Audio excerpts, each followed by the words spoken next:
Upok ang aabot sa 3 milyong pisong halaga ng mga classroom at gamit sa isang paaralan sa Davao City. Hinihinalang sinadyang sunugin ang eskwelahan. Makibalita tayo kay John Paul Siniel ng GMA Davao. Sa video na kuha ni Nelson Adlaon, makikitang nababalot pa ng makapal na usok at apoy ang Upper Silid Elementary School sa Upper Silid, Kalingan, Davao City matapos masunog pasado alas 9 kagabi.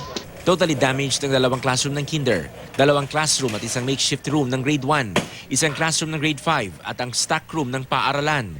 Nangangamba ang prinsipal na si Agustin Huyad dahil wala silang naisalbang gamit.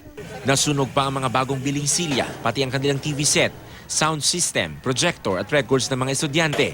Bago raw ang sunog, nag-inspeksyon pa sa paaralan ang prinsipal. Taon-taon na biyaming wala. 1 week na may nag-simbreak.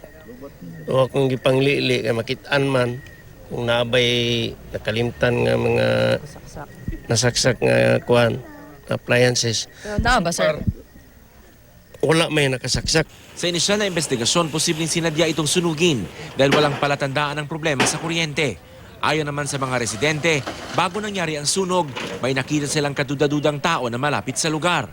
Wala sila kinaugin sa to, so dili taga maglisod og kwento sa to. Halos 3 milyon pesos ang halaga ng napinsala ng sunog. John Paul Siniel, Nagbabalita, Pilipinas.